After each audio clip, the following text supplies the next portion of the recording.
hoy en Charlando con mi estimado Javier. ¿Cómo estamos? Carlos Alberto, qué generoso eres. ¿Cómo inicia la carrera de Javier Moranchel? Yo ya tenía 14 años de edad y Rogelio Carrasco, mi periodista, me invita a su programa. Se transmitía en FM Globo. Lo que hacía era leer algunas notas. Era malísimo leyendo. Me encuentro con Jesús Alcántara, que entonces era director de Relaciones Públicas del hoy llamado Grupo Pasos, en aquel tiempo Radio Núcleo Oro. Y me dice, viene la temporada de béisbol, ¿no te gustaría ser comentarista de cancha? Y entonces me dan la oportunidad en la XEU. Y entonces el sindicato presionó demasiado a la empresa de los grupos del Grupo Pasos para que yo ya no estuviera al aire. Y al mismo tiempo, o sea, yo afortunadamente por aquí salí y por aquí recibí una llamada telefónica de Grupo FM invitándome a participar en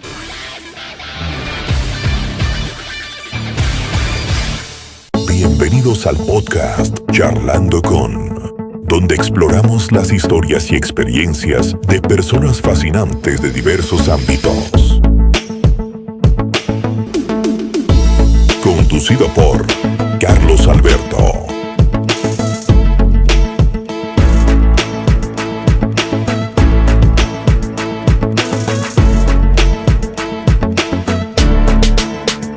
Charlando con. ¿Qué tal? Qué bueno que me estás acompañando en otra emisión más de Charlando con. Y bueno, pues seguimos entrevistando a personalidades del medio radiofónico, del medio televisivo, en fin, de los medios de comunicación.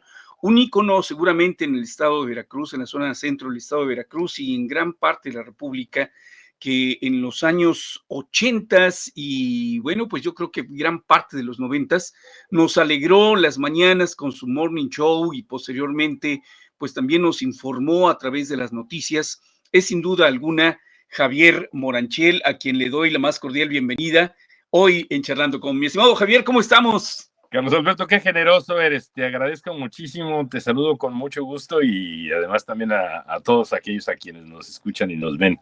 Qué gusto saludarte, muchísimas gracias por la invitación. Me siento muy amigo, pues soy tu fan, recuerdo aquel arriba corazoncitos, fuera ¡ánimo! Pijamas. ¿Te acuerdas? Arriba, a ver, échatele. Oye, ¿cuántos años tiene de eso, mi estimado Javier? Fíjate que el primer programa de esto fue en 1986. Uh-huh. Sí, en 1986 hicimos el primer programa que fue un parteaguas en mi carrera, sin lugar a dudas. Sí. Uh-huh. Excelente. ¿De dónde eres oriundo, Javier Moranchel? Yo nací en la Ciudad de México, pero desde los 4 años me vine a vivir a la ciudad de Veracruz porque mi papá jugaba fútbol profesional. Uh-huh. Y entonces, bueno, para esto ya había terminado él su carrera profesional, lamentablemente por una lesión. Mi mamá es veracruzana. Uh-huh.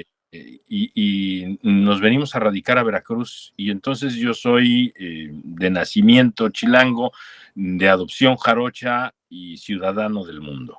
Ok, me parece perfecto. ¿En qué equipo jugó tu papá? Él jugó para Veracruz, para Orizaba, okay. Y jugó para ¿Los albinegros? Para Necaxa y para Toluca, sí, para los albinegros, fíjate que tuvo, y ahí tiene además un récord que hace no mucho acabamos de rescatar de una revista, cuando entonces los partidos se llegaban a definir, sobre todo los de Copa, en series de penales, y él paró en ese partido, paró 4 penales. Era portero. De tandas, era portero, y 1 durante el partido. ¿Cómo se llamaba tu papá? Fernando Moranchel. Fernando Moranchel. Oye, ¿el apellido Moranchel es español, es italiano? ¿De dónde es? Originalmente entendemos que es italiano, de una escritura Moranchelli con doble L, de una pronunciación Moranchelli, pero que se fue deformando hasta quedar en el Moranchel. Sin embargo, hay una provincia en España con este nombre, Moranchel, y algunos aseguran que es de los piratas franceses que andaban por ahí. Yo me quedo más acá en lo jarocho. Oye, amigo, entonces a lo mejor por eso ibas de una estación a otra, de un canal de televisión a otra, ¿no? Porque hay como, a lo mejor es genético, ¿no, Javier? El andar de aquí por allá. Sí. puede ser, porque pasé, sí, por varias estaciones en Veracruz y en varias partes de la República Mexicana e incluso tuve la fortuna de trabajar en los Estados Unidos, en Chicago. Sí, así es. Oye, pues, en todas haciendo historia, Javier. ¿Cómo inicia la carrera de Javier Moranchel en los medios de comunicación? ¿Cuántos años tenías y por qué te da el gusanito por, pues, ser parte de los medios de comunicación, Javier? El gusanito empieza a los 12 años. Okey. A los 12 años yo nadaba, precisamente por el motivo de que mi papá practicaba deporte. Bueno, pues era como una disciplina paralela a la escuela, el que nosotros realizáramos deporte. Así es que originalmente mis dos hermanos, Fernando y Alejandro, venían jugando fútbol. Yo también quería jugar fútbol, pero mi hermano el mayor padecía asma y la recomendación es que lo metieran a nadar. Y entonces, pues ni modo, nos fue a todos así, nos metieron a nadar, yo contra, te diría, mi voluntad, pero entré a nadar.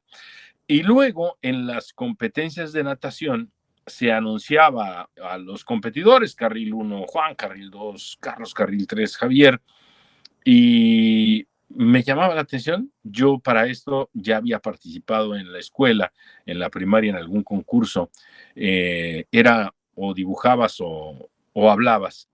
Yo dibujo peor que lo que hablo, entonces decidí por la oratoria. Participé en un concurso de oratoria y paralelamente en las competencias de natación, un día en el que se descuida Pancho González Alonso, uno de mis maestros, pues tomo el micrófono y anuncio yo el hit que venía, ¿no?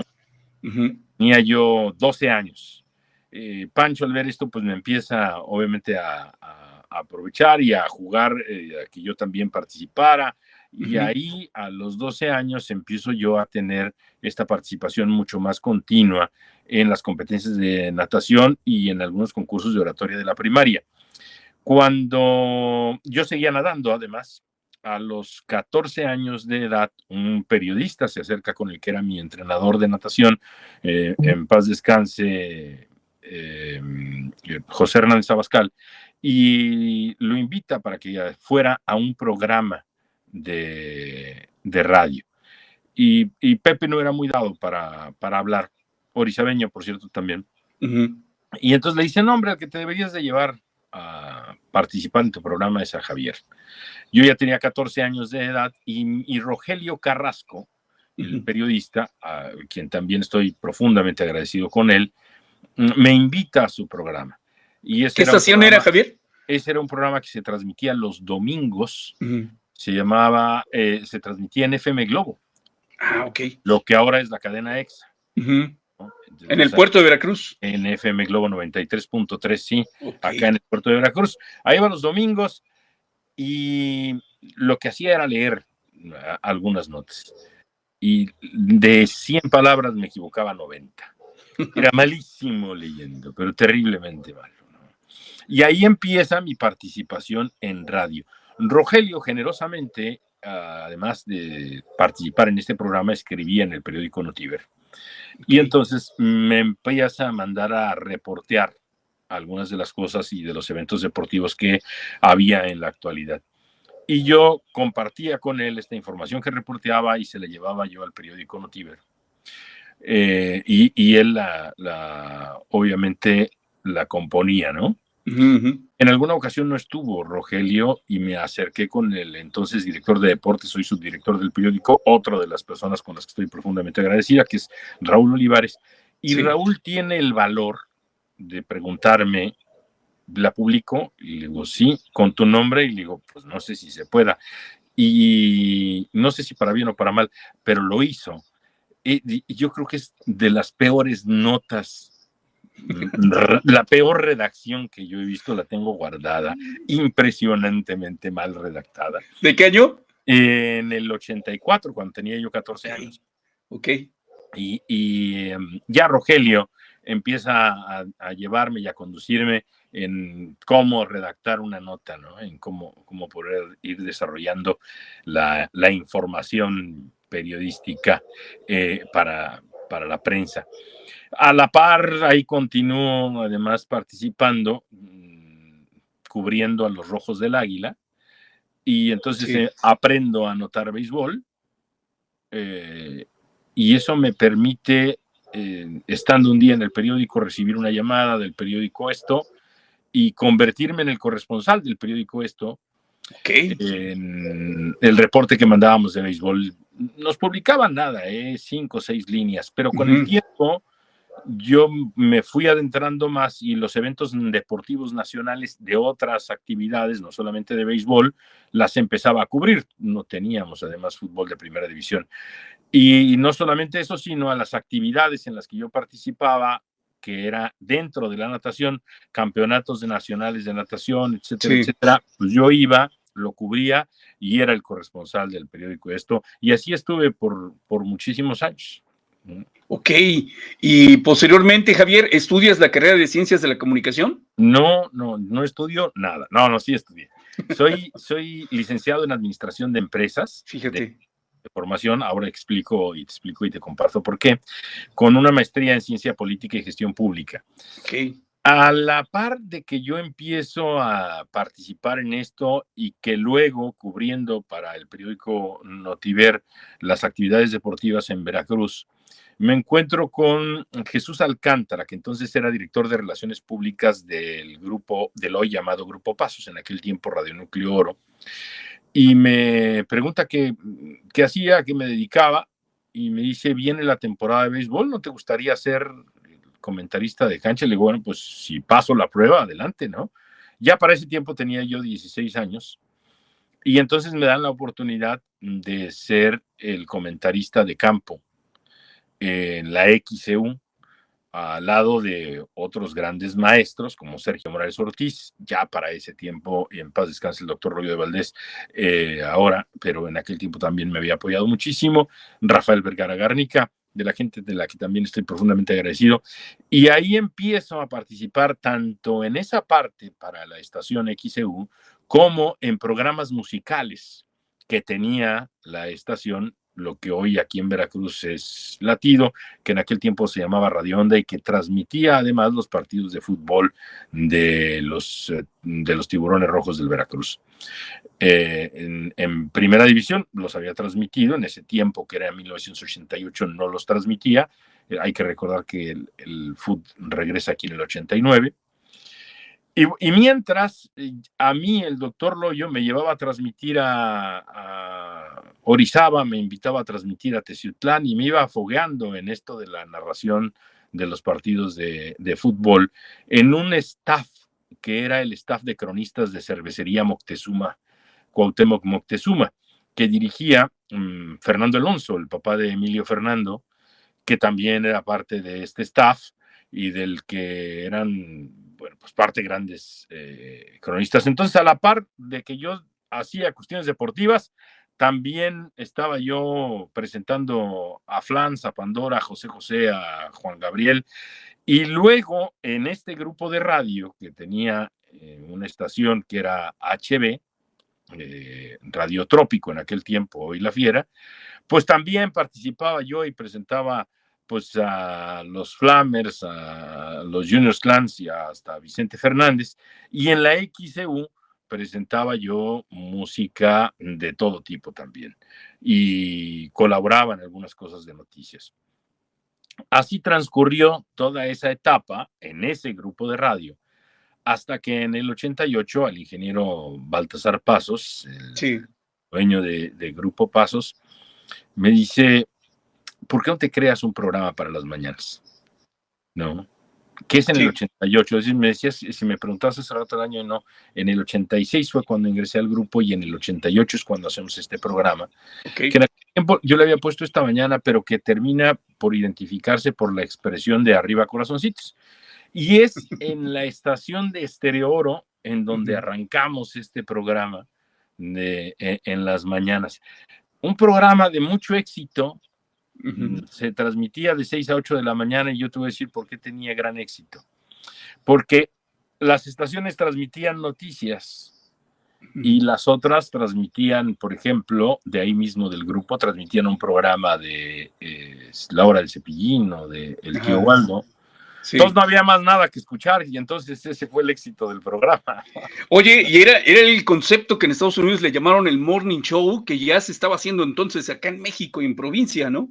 Sí, lo empecé a aderezar, me dieron esta libertad sin saber que se trataba de un morning show, ¿eh? Uh-huh. O sea, lo que se pensó en un inicio fue, a ver, hazte un programa juvenil a las 6 de la mañana, ¿no? Y dije, pues va. Y entonces empecé a agregar muchas cosas para condimentar este programa que se asemejó mucho a lo que era el morning show, ¿no? Uh-huh. Sí, Perfecto. sí. Entonces estuviste un buen de tiempo ahí con el grupo Pasos, Javier. Muchísimo, sí. Una escuela, ¿no? Sí. Después de eso, en aquel tiempo, precisamente por no ir a la escuela, salí. Y digo por no ir a la escuela, ¿por qué razón? Los locutores necesitábamos, y hasta la fecha, tener una licencia para ser locutores. Pero en aquel tiempo había que hacer un examen. Era un examen de 100 preguntas de cultura general, historia de México, historia universal, geografía, 100 preguntas. Y luego venía la parte de cabina, la prueba de cabina, luego venía la Ley Federal de Radio y Televisión y luego pronunciación de idiomas extranjeros. Bueno, no lo pasé y entonces el sindicato presionó demasiado a la empresa del Grupo Pasos y de la familia Pasos para que yo ya no estuviera al aire. Era una revancha más, no en contra mía, sino una revancha interna de quien se convirtió en el entonces secretario general, secretario del Trabajo del sindicato, porque presionó de tal forma en que a mí incluso me sacaron del aire y de la plantilla de locutores, pero era locutor invitado para que yo pudiera seguir realizando los programas. Y era además como bulbo, es decir, estaba por todas las estaciones y transmitía todos los programas y transmitía todos los eventos especiales de la estación. Entonces fue más una revancha. Eso obliga a que no haya más opción para la estación de radio que darme las gracias por no tener mi licencia de locutor. Y al mismo tiempo, o sea, yo afortunadamente por aquí salí y por aquí recibí una llamada telefónica de Grupo FM, de la familia Malpica, invitándome a participar haciendo lo mismo, el programa de las mañanas, ¿no? Que había Fuera Pijamas. Todo un éxito que entonces se convirtió en Fuera Pijamas. Ya ellos tenían el programa Fuera Pijamas, solo me invitaron a conducirlo a mí y duré un día. No me digas. Porque el sindicato llegó y dijo, oye, no puede trabajar. Pues es que me están reclamando que si no puede trabajar allá, pues tampoco puede trabajar aquí. Y yo lo había advertido, dije, a ver, es que el sindicato no me va a dejar trabajar. Entonces no me dejó trabajar. Esto ocurre en marzo.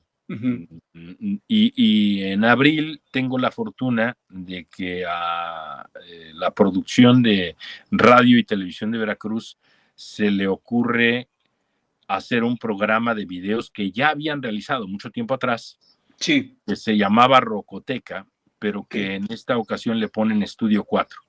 Y me invitan a participar en la conducción del programa. Así es que, pues realmente corrí con mucha suerte de no haber estado mucho tiempo fuera de los medios. Y ahí incursiono por primera vez en televisión, lo que me complica demasiado, ¿no? Porque me decían algo de la cámara, yo decía, pues ¿a quién le hablo si no veo a nadie, no? Bueno, era difícil. Pero bueno, ahí ya empiezo a hacer videos y al mismo tiempo, con la llegada al paso del tiempo de MBS, de Multivisión, de Multideporte, que venía a transmitir Rafa Puente, Alfredo Domínguez Muro, Javier Trejo Garay. Yo tengo la oportunidad, porque por muchos años había sido corresponsal de los programas nacionales de deportes, es decir, yo proporcionaba información al programa de Orbañanos y Rafa, o de Orbañanos y Carlos Albert, o de José Luis Lamadrid y Francisco Javier González, en fin, con todos ellos tuve oportunidad de participar, y cuando llega a Multideporte me invitan a participar. Bueno, pues me invito, voy, levanto, entrego mi currículum, toco puerta, evidentemente, y consigo participar en las transmisiones de Multideporte, que luego no solamente fueron en Veracruz en cuanto a mi participación, sino ya transmitíamos partidos de Tecos, de Toluca, de Monterrey, de Atlante, e incluso en algún tiempo tuvimos los derechos de la selección nacional cuando Televisa y Azteca no logran arreglarse, ¿no? Ok. Oye, Javier, tengo una duda. Yo soy huatusqueño. ¿Alguna vez me parece escuchar que fuiste a narrar partidos de béisbol también a Huatusco, ¿no? No solamente eso. Primero debo recordar que Huatusco, vamos, cuando tenía yo arriba corazoncitos, fui invitado varias ocasiones. Ahí te conocí, en el conocido hotel ahí de Huatusco, Veracruz. Bueno, estaba el hotel de Huatusco y luego también participé en alguna disco que hacía la entrega de los premios de Best. Y en ellos también tuve oportunidad de ir a conducirme, me la pasaba sensacional. Y cuando la estación de radio, bueno, esta es una de las etapas ahí en las que tengo oportunidad de participar, una estación de radio en Jalapa, de Sensación. De Radio Sensación. Y entonces yo hacía el noticiario de las mañanas, luego un programa al mediodía y luego el noticiario al mediodía. Y ellos empezaron en la estación de Huatusco a transmitir béisbol. Y entonces me dicen que si no me animo a transmitir, le digo, sí, claro, por supuesto, ¿cómo no? Y ahí vamos a Huatusco a narrar béisbol. Sí. Oye, qué padre. Y posteriormente estás ya en Radio Más, te vas a MBS. ¿Cómo emigras? Porque de repente yo era tu fans, yo trabajé ahí en la estación de Huatusco, te seguíamos, varios amigos, éramos fans suyos y seguidores, y de repente nos enteramos que ya estás en Estados Unidos, en MBS, o ¿qué estación era? No, MBS era Multideporte aquí en México. Okay. Transmitíamos a nivel nacional. Tengo la fortuna de que pues son las diosidencias, ¿no? Raúl Peinberg, director en radio y televisión de Veracruz en algún tiempo, con quien cruzo en algún par de ocasiones, comunicación nada más. Yo no trabajaba, no tuve oportunidad más que saludarlo una vez. Él se va a Estados Unidos a trabajar y coincide con la directora de programación de una estación de radio de Chicago, Luisa Torres, que estaba buscando talentos, como le llaman ellos en Estados Unidos, alguien que hiciera un morning show para una estación que se llama La Tremenda, no sé si se sigue llamando así, 560 AM, y Raúl le recomienda al conductor que decía, oye, pues hay un cuate en Veracruz que pues lo hace y lo hace bien. Y tengo la fortuna de que Raúl me recomiende. Yo también estoy profundamente agradecido con Raúl porque aún sin conocernos en amigos, valoró lo que hacía y él le sugiere a Luisa Torres. Mando entonces mi currículum, hago un demo y la estación de radio decide seleccionarme para que fuera yo a trabajar allá. Lo cual también fue un recorrido, porque ya sabes que uno es inquieto, y entonces bueno, no solamente llegué a hacer el programa de las mañanas, sino que empiezo a participar en los noticiarios de la estación de radio, empiezo a pegarme con el ingeniero a las transmisiones de béisbol de las Medias Blancas, y en algún momento el cronista oficial no va su comentarista, y pues yo como bateador, ¿no? Ahí con la majagua al hombro, y me dice, ¿tú has hecho béisbol? Y le dije, pues he narrado, ¿no? Me dijo, pues a ver, ven, siéntate. Y empecé a comentar béisbol. Y después me dio la oportunidad de transmitir los partidos de béisbol de las Medias Blancas como para habla hispana, como estación local, ¿no? Entonces, básicamente con ellos hice esta parte del morning show, de ahí esta participación en el béisbol, cubrí los Juegos Olímpicos de Atlanta, con MBS, bueno, no con MBS, por medio de MBS, junto con Radio Fórmula, me tocó hacer la cobertura del Mundial del 94 en Estados Unidos, en fin, Ahí parte de toda esta historia, ¿no?, que se ha construido. ¿Cómo era Javier Moranchel fuera del aire? ¿Era indisciplinado? ¿Era cotorro? Yo recuerdo cuando fuiste a Huatusco, pues armabas el cotorreo ahí con todos los amigos. ¿Cómo era Javier Moranchel fuera del aire? Sí, yo sí creo que era medio desmadroso. Sí, muy divertido, ¿no? O sea, no que entretuviera, vamos, me gustaba divertirme, la pasaba muy bien, claro. Disfruto mucho. Quizá con el tiempo ahora, fíjate, Carlos, me he vuelto un poquito más reservadón, relajado, más tranquilo, ¿no? Pero sí, no, me encantaba la fiesta, Bueno, me encanta la fiesta, quizás son los años los que ya no me dejan disfrutarla igual, pero me encanta la fiesta, me encanta divertirme y sí, la paso muy bien, soy un desmadre. Indisciplinado. Indisciplinado no creo, porque es complicado ser, ¿no? El aire no espera, tienes que realmente mantener la disciplina. Sí llegué a tener varios hierros de no llegar, por cuestiones, en algunos casos, ajenos a mí, y eso me permitió aprender que no hay pretextos para salir al aire, ¿no? ¿Cuánto tiempo estuviste allá en Chicago, Javier? Un par de años. Ok.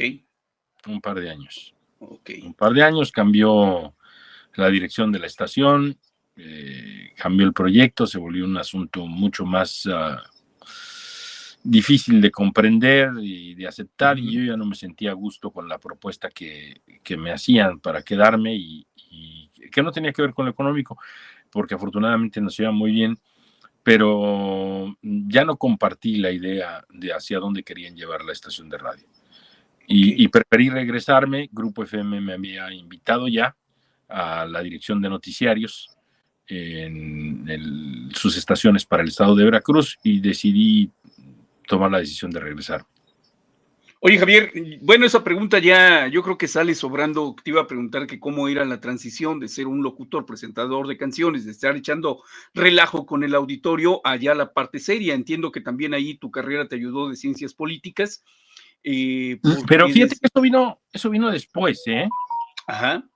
O sea, de hecho fue parte, más que nada, y ahora te explico, de lo que ahora hago, que es ser consultor en comunicación y política. Pero fue acompañarlo también, ¿no? Fue parte de la preparación. Ramiro Garza, que es un viejo lobo de mar, bueno, que en paz descanse, ya murió, regiomontano, creador de muchos conceptos de la radio, decía que en la radio hay que intentar de todo. Ser versátil. Hay que hacer de todo.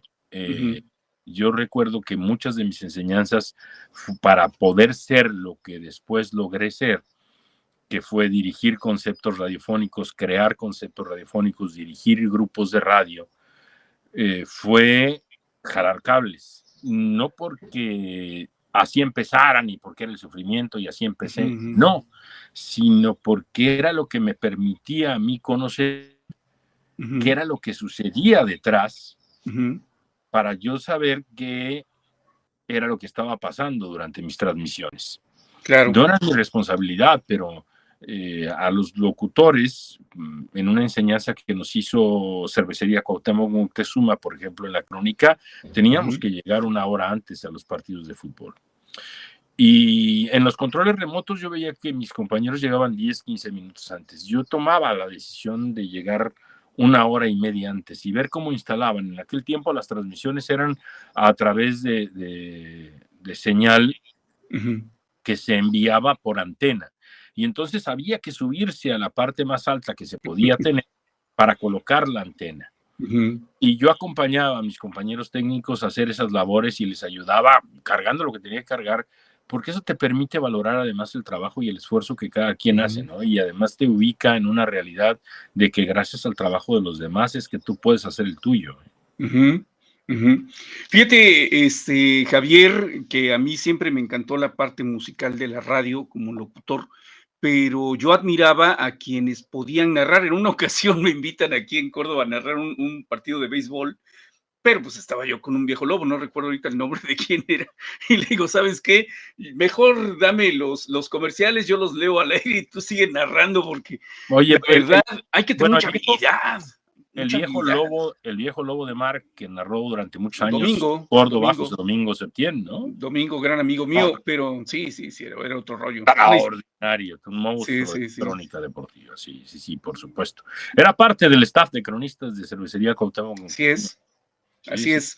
Sí, pero te digo, o sea, yo admiré precisamente esa parte de los narradores de partidos, tanto de béisbol como de fútbol, porque hay que tener pues una claridad mental bien para ubicar a los jugadores, los números. A mí se me hacía súper mega complicado ubicar los números en lo que yo buscaba, ¿no? Pues ya le habían pasado la pelota a otro.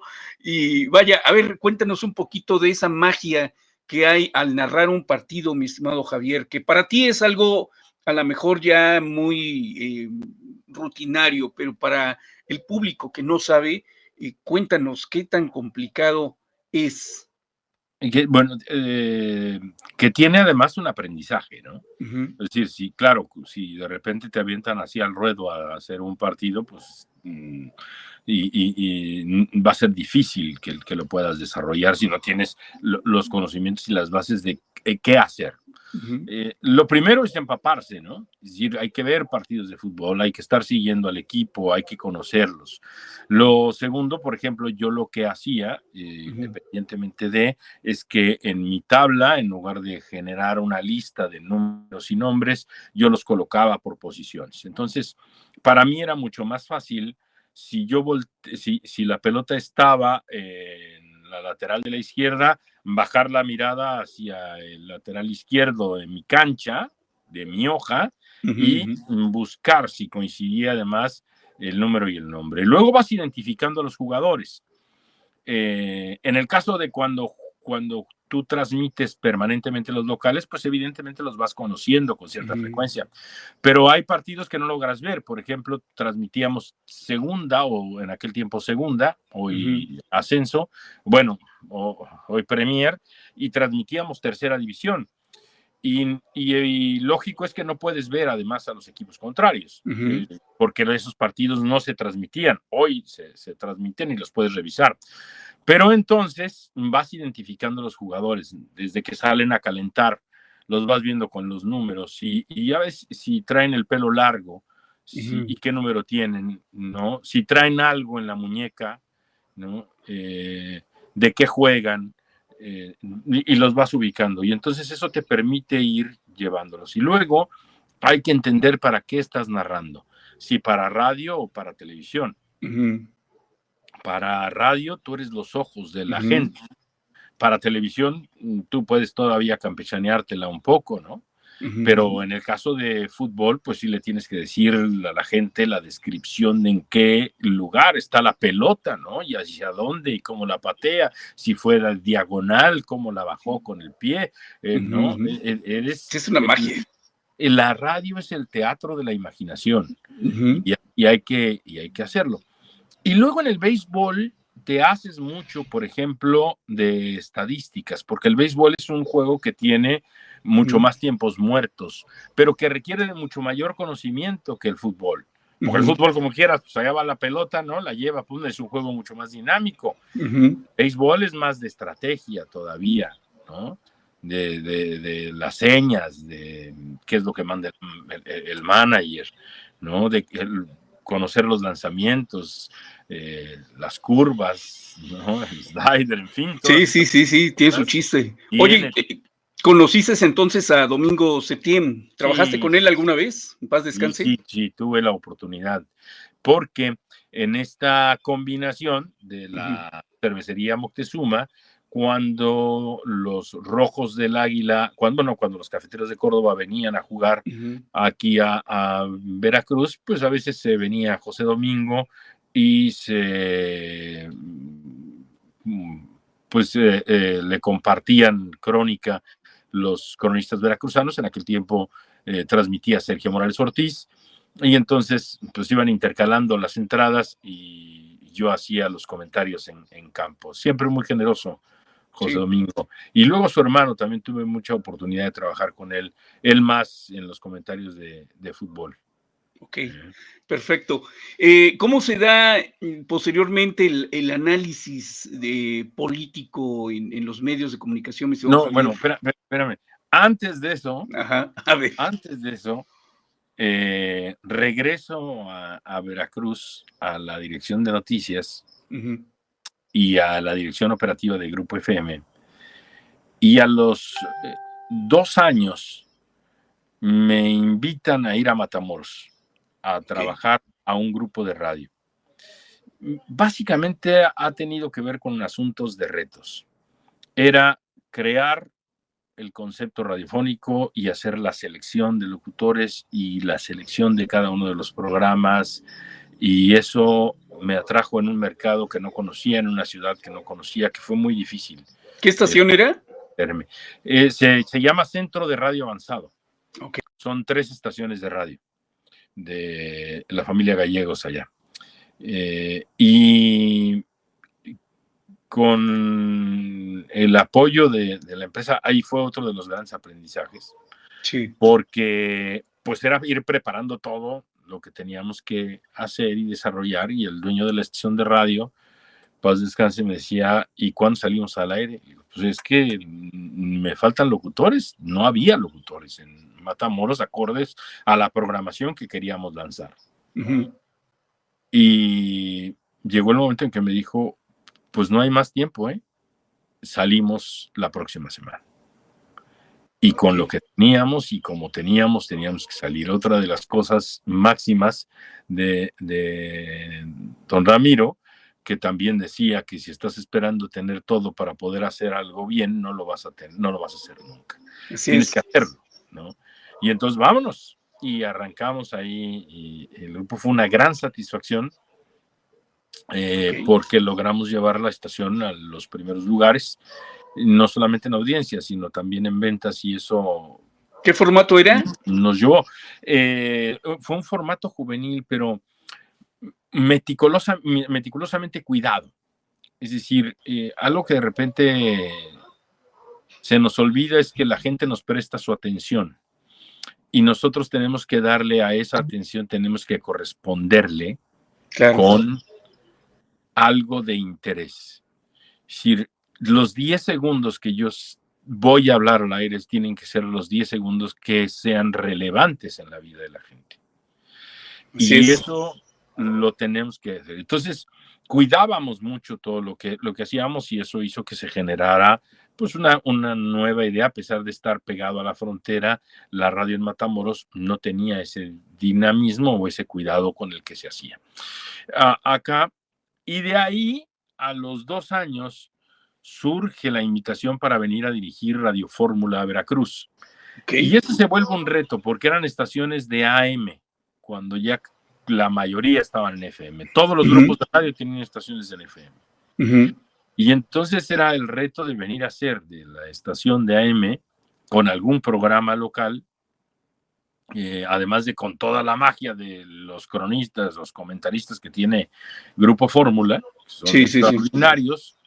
Venir a hacer algo. Y tengo la fortuna de venir a dirigir Radio Fórmula y hacer un programa al lado de Jorge Faibre, hoy director de noticias de TV Azteca, y hacemos un programa que se llamaba 2 Puntos y Aparte, que era un programa de noticias, de análisis de noticias, pero más de entrevistas.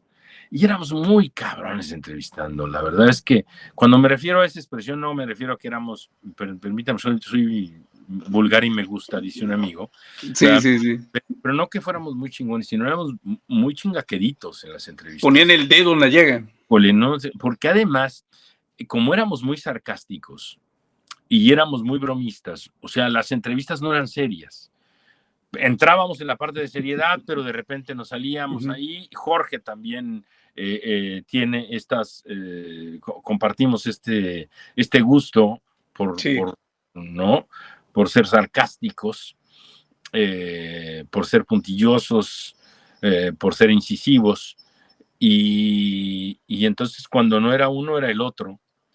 Y logramos tener en un espacio que era muy complicado para los informativos, que era a las 5 de la tarde, la verdad es que muy buenos resultados, y generar también ahí un parteaguas importante dentro de lo que fue ese programa, ¿no? Ok. En todos estos años en los medios de comunicación, mi estimado Javier, yo creo que la pregunta está de más, pero te la quiero hacer. ¿Qué te ha dado toda esta experiencia en tu vida personal? ¿Y qué satisfacciones? ¿Cuál ha sido la mayor satisfacción que has tenido dentro de los medios de comunicación, mi estimado Javier? Yo fíjate que yo creo que es difícil poder establecer cuál puede ser la mayor satisfacción. Primero te diría que he conocido muchos amigos, ¿no? Ujú. Grandes amigos, de verdad, producto de la interacción con el auditorio. Y sí, yo me preso de tener grandes amigos que en algún tiempo me brindaron su casa, me decían, porque además yo era muy facilito, me decían, oye, ¿por qué no te vienes a la casa? Y saliendo del programa, y sí, cómo no, y ahí estábamos, ¿te acuerdas que te platicaba que me gustaba la fiesta? Bueno, pues ahí en Huatusco, en muchas ocasiones, todavía conservo amistades de aquella época Ujú. de eso, algunos de ellos los volví a encontrar en otros lados, coincidimos en temas de política, por cierto. Ok. Grandes amigos dentro del auditorio y grandes amigos dentro del medio. Ujú. Me ha dejado muchas enseñanzas, la disciplina, una de ellas, ¿no? Lo que platicábamos hace un momento. Me ha dejado grandes satisfacciones de conocer a mucha gente a la que en algún momento admiré por su talento, ¿no? Yo creo que de las grandes satisfacciones, por ejemplo, de haber entrevistado a Juan Gabriel por lo que significaba popularmente Ujú. y como compositor, pero de dedicarme una hora y media a una charla, Facundo Cabral o Alberto Cortés, que para Ok. la gente de mi época seguramente significará mucho, pero a lo mejor para los actuales no tanto, pero para mí eso fue también maravilloso.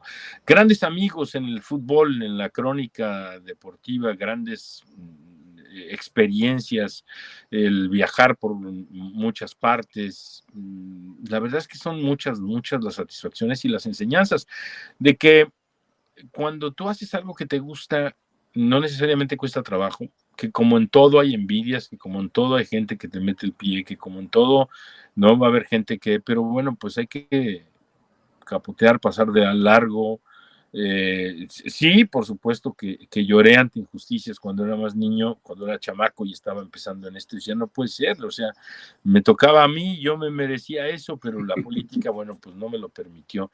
Me ha dejado la satisfacción de que me veten de transmitir partidos de béisbol ¿En serio? por hacer una pregunta incómoda. Sí, claro. ¿En, Me ha en dejado qué? la satisfacción. En el 86, siendo Ok. dueño de Belio Brito, ¿no? Me ha dejado la satisfacción de que me corran de la radio o de la televisión por decir lo que creo y lo que Ujú. pienso, porque los brazos de la política lo indicaban y porque entiendo perfectamente que los medios de comunicación son un negocio que se dedican a eso, ¿no? Y que son empresa y que responden a sus propios intereses. Te saltabas, ya ves que de repente llega algún político y curiosos, ¿no? Te llevan ahí ya sus preguntas. ¿Te las saltabas? ¿Hacías eso? No. ¿No? Nunca tuve el guión, nunca lo aceptamos, Ujú. pero no porque lo negábamos. Me parecía que en aquel tiempo todavía los políticos eran un poco mucho más, o eran más profesionales que los que ahora son muy sensibles hoy, qué Es bárbaro. que me hiciste recordar porque a mí me llevaban, de repente me cayó un político y me llevaban sus preguntas, pero yo luego me las saltaba y no, pues Y imagínate, ¿no? Se los, molestaban. los que no tienen preparación, los que no tienen capacidad, Ujú. ¿no? Son los que hacen ese tipo de cosas, ¿no? Ujú. No, a mí me tocó que me corrieran por ser crítico, ¿no? Sí. Y ¿a qué políticos así de alta jerarquía entrevistaste, Javier? ¿Lo recuerdas? Sí, tuve la fortuna cuando estuve yo en Grupo FM de radio de contar con un extraordinario gerente de noticias, unas habilidades muy buenas, un buen compañero, Julio Hernández. Y Julio nos conseguía entrevistas relevantes, entonces, pues entrevistamos de aquella época te puedo decir desde el subcomandante Marcos, Vicente Fox, Porfirio Muñoz Ledo. Eran buenas esas entrevistas porque además eran rígidas, fuertes, es decir, sabías que estabas con políticos profesionales y entonces eso te permitía cuestionarlos, ¿no? Abríamos espacios a la oposición y eso era complicado. Entonces, en aquel tiempo, por ejemplo, todavía aspirante por el PRD, cuando se fue en contra del PRI, un Ricardo Monreal, ¿no?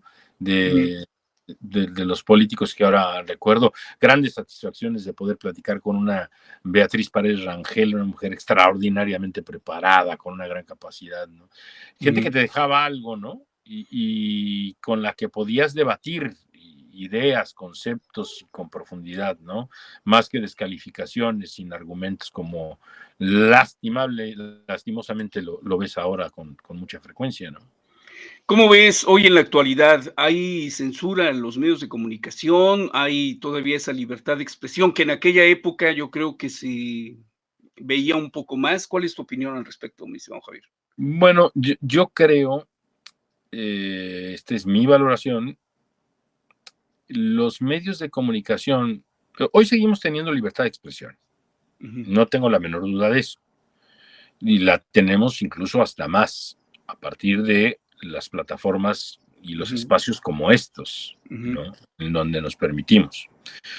Los medios, insisto, corresponden a un fin que es un negocio, son empresa, ¿no? Y esto obedece a que no han tenido la capacidad de transitar frente a las redes sociales. ¿Qué sucede cuando no hay capacidad de transitar frente a las redes sociales? Dejas de ser competitivo publicitariamente. Si dejas de ser competitivo publicitariamente, entonces los anunciantes se van y los que se quedan son los gobiernos con sus pautas comerciales, de pautas de anuncios. Si un gobierno se anuncia contigo y tú en tus espacios informativos le criticas, no, hombre, le tiras, pues el gobierno tiene toda la razón de decir, oye, pues no te voy a pagar, ahí nos vemos, ¿no? Sí. ¿No? Y entonces los medios de comunicación, particularmente las radios, las televisoras locales, han tenido que someterse a una especie de censura económica, ¿no? Para poder subsistir. Ok. Javier, dentro de todo esto, ya casi para terminar esta entrevista, ¿qué te hubiera gustado hacer en los medios de comunicación que a lo mejor no hiciste o que no te dio tiempo a hacer? ¿Qué te hubiera gustado hacer? Yo creo que hice de todo. Todo, ¿eh? De verdad, de todo. Es decir, musicalmente pasé por todos los conceptos radiofónicos. De verdad, porque además las estaciones de radio en las que estaba pues, transmitían la hora española, entonces transmitían salsa, de todo. La estación en Chicago transmitía música grupera, que para mí fue un shock ahí, un cambio, un golpe tremendo, porque yo venía de transmitir en estéreo oro el pop, ¿no? Inglés, español, y de repente enfrentarme a un mundo totalmente distinto, con una cultura totalmente distinta. De verdad que ese espacio en Chicago fue muy complicado en un inicio, ¿sabes? Muy, muy difícil.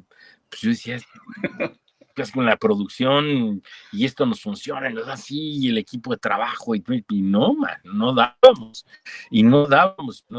Afortunadamente nos tuvieron paciencia y encontramos, ¿no? Producto de algo tan sencillo como pues poder mezclarte con la gente para poder entenderla y escucharla. Los grandes comunicadores son grandes para orejas. Así es. Para poder escuchar lo que pasa en la calle.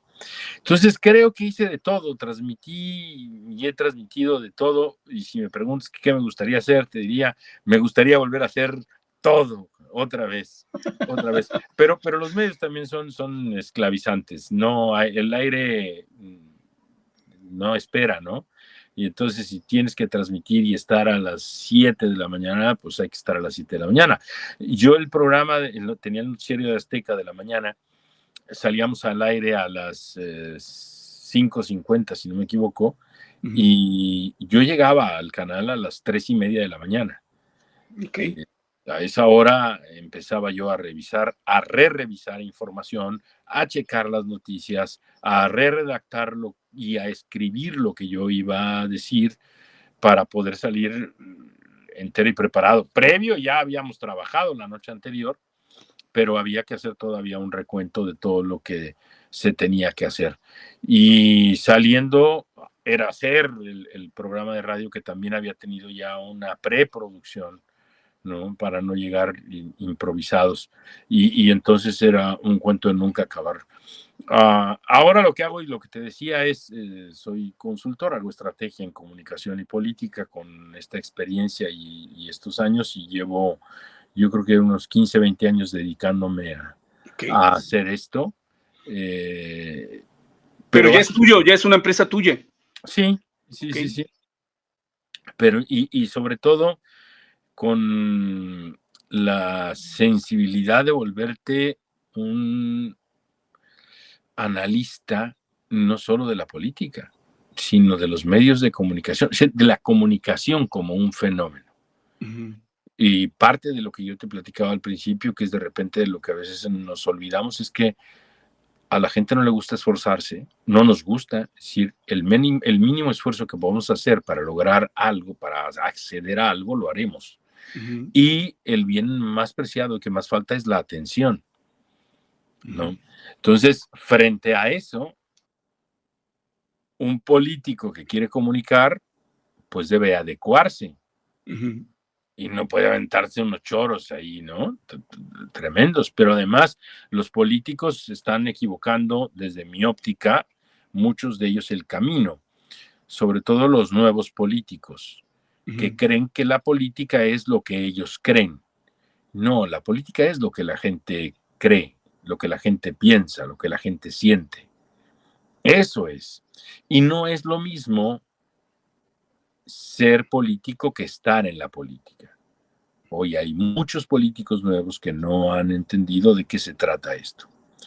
Y tristemente van equivocando hierros, y tristemente como el triunfo, ¿no? Ganas y te gana la soberbia, y ganas y te vuelves el todopoderoso, y el poder se acaba. Claro. Cuando a mí me mandó a correr un gobernador, mi director nacional me dijo, con calma, porque él se va en 5 años y tú vas a seguir siendo comunicador, ¿no? Sí. Entonces, eso es algo que no entienden. Y luego, en los municipios, pues más, ¿no? Digo, aquí en Veracruz son 4 años. Sí, ¿no? sí. Los diputados que de repente se sienten los plus ultras y pasan como sin nada. Sí. ¿no? Cuando te das cuenta, ya pasaron los 3 años y no hicieron nada de su vida. Y no hicieron nada para servir, ¿no? Sí. Y no tuvieron la capacidad de comunicar. Y eso es algo de lo que buscamos hacer, porque no puedes gobernar sin comunicar, pero no puedes comunicar sin gobernar. Así ¿no? es. Hay que hacer las dos cosas para hacerlas bien. Entonces, ahora en eso estamos. Y bueno, no solamente en política, hacemos estrategia también para empresas. ¿sí? Ok, muy bien. Javier Moranchel, rompiste corazones, te rompieron el corazón. Casado, viudo, soltero, divorciado. Siempre he sido muy discreto en mi vida personal, pero me rompieron el corazón, sí, por supuesto. Sufrí mucho. Por eso decías arriba corazoncitos. El amor es eso. Tuve una novia, Hilda, en paz descanse. La conocía de muchísimos años. Porque nadábamos juntos, ella en Jalapa y yo en Veracruz. Todos los días agarraba el autobús para irme a Jalapa, saliendo del programa de la tarde. Cuando estaba de vacaciones, yo estudiaba en la tarde en la universidad, y todos los días me iba a Jalapa, y todos los días me regresaba en el AU de las 10:30 de la noche. todos los días, de lunes a viernes hasta el fin de semana que me quedaba allá en Jalapa. Uh-huh. Y un día me terminaron y fue terrible, terrible, dolorosísimo. Ya después, bueno, pues sí, ya no duelen tanto, ¿no? ¿Qué signo eres, Javier? Tauro. Ah, muy bien. Tauro. 18 de mayo, sí. La fuerza. La fuerza. Pues no sé si la fuerza, pero en esa nos tocó, man. Dicen que somos tercos, yo digo que somos tenaces. Pues Javier Borrachel, fue un placer realmente haberte tenido en este programa, charlar contigo, la verdad, deleitable. Ya por último, algo más que desees agregar ahorita para las personas que están estudiando ciencias de la comunicación, mi estimado Javier. De entrada, agradecerte la oportunidad, de verdad es que es un honor tener oportunidad, me siento muy honrado. Gracias. Y muy agradecido por esta oportunidad de compartir. Yo no estudié ciencias y técnicas de la comunicación en aquel tiempo, porque quienes llegaban a hacer su servicio social a la estación de radio me preguntaban cómo hacer las cosas. Lo que implicaba que yo ya había aprendido en la práctica, lo que me iban a enseñar, que seguramente no sería lo único que me iban a enseñar en la facultad.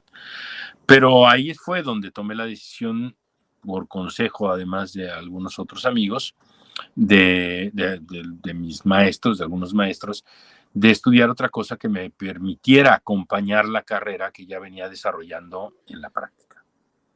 Eso no me ha impedido que yo estudie comunicación. Es decir, hoy a mí me empezó a gustar estudiar cuando salí de la universidad. O sea, desde entonces no hay curso, actividad, diplomado en los que no estudie, en los que no me actualice. En estos momentos estoy terminando de desarrollar ya un modelo propio, de hecho ya lo terminamos de desarrollar, basado en inteligencia artificial, en biointeligencia artificial. Okay. Producto precisamente de no dejar de estudiar. Y la inteligencia artificial no es que venga a desplazarnos, es una herramienta que tenemos que aprender a utilizar. La preparación es de todos los días. Es decir, todos los días tenemos que estar actualizados, todos los días tenemos que estar preparados. He estudiado cursos de doblaje de voz. Okay. Porque estos te permiten poder expresarte mejor, ¿no? Cuando tú tienes que interpretar y saber de dónde sacas la energía para transmitir X o Y de sentimiento. He estudiado cursos de expresión escénica, he estudiado cursos de actuación. Sigo preparándome en todas estas áreas y conforme además tú vas avanzando, sobre todo esto, conforme tú vas avanzando y vas creciendo, tienes que ser más profesional que lo que fuiste ayer. Yo hoy conservo mis primeros gafetes que me daban en las estaciones o que me hacía. Y los conservo porque me sirven de recuerdo para saber qué era lo que hacía en ese tiempo. Y que mataba por estar 30 segundos al aire. Que me moría porque me dieran una oportunidad en el micrófono. Y que se nos olvida cuando van pasando los años y que ya estamos en el medio y que ya somos, que matábamos por esos 30 segundos para estar al aire, ¿no? Cierto. Que moríamos por estar ahí, que entregábamos todo y que no importa, hasta por las tortas íbamos, caray. Sí. ¿No? Entonces, que no se nos olvide eso nunca, que nos tenemos que preparar todos los días y todos los momentos y experimentar algunas otras cosas y conocer de todo y empaparnos de todo. Uno de los grandes personajes que tuve la oportunidad de conocer en esta carrera y con quien platiqué en varias ocasiones porque lo entrevisté varias veces y luego fuera del aire, fue a José José. Ok. Y lo refiero mucho siempre porque si algo le he aprendido a ellos, como te decía, a un Facundo, a un Alberto, a un a un Armando Manzanero, es que además los grandes son humildes. Uh-huh. Y entonces uno, ¿qué chingados puede creerse, no? Claro. O sea, si esos monstruos con esos enormes talentos son lo que son y viven en esa humildad, en esa sencillez, sí. ¿no? No hablo de austeridad, sino lo de ser humildes, de ser generosos, de compartir conocimientos y ese tipo de cosas. Sí. Pues caray, ¿uno qué? ¿No? Sí. O sea, el locutor de la estación de radio del pueblito, ¿qué? O del mejor lugar, ¿qué? No podemos perdernos en eso que subirnos a un ladrillo y que nos puede llegar a marear y que nos hace perder muchas cosas y que nos hace cometer errores, ¿no? Entonces, si algo yo les pudiera decir es, pues quienes ya pasamos por ese lado, que no los cometan, ¿no? Que se sigan preparando, que lo hagan todos los días, en esta y en cualquier carrera, Claro. En cualquier carrera. Javier Bonachel, muchas gracias. La verdad, un placer haber estado charlando contigo. Un abrazo bien grande y mil gracias, de verdad. No, al contrario, de verdad, las veces que sean, platicamos de lo que tú gustes, te agradezco tu generosidad y la próxima que sea, dice un amigo, en una mesa cuadrada, es decir, pues o con unas cheves o con unos whisky, sí, ¿no? Gracias, amigo del auditorio. La próxima emisión estaremos una vez más charlando también con otra personalidad aquí en Charlando con. Gracias, Javier. Gracias. Oye, te abrazo con mucho afecto y vi que entrevistaste también a un gran amigo. Bueno, he visto que has entrevistado a muchos, pero vi a Domingo Lucas ahí en entrevista contigo. A Domingo Lucas. Buen compañero, Gran compañero. Y también a mi queridísimo amigo que apenas también en otro podcast lo entrevisté, a Ángel Casas, que también te mencionó a ti. Y mi querido Ángel, que ahora está por el camino del bien, el estimado Ángel, digo yo, ¿quién lo viera? Así es. Sí, participamos y compartimos muchísimo y también le quiero mucho y le aprecio mucho, sí, por supuesto. Bueno, pues no te digo de los grandes compañeros y amigos que te vas encontrando en esta carrera que te va dejando.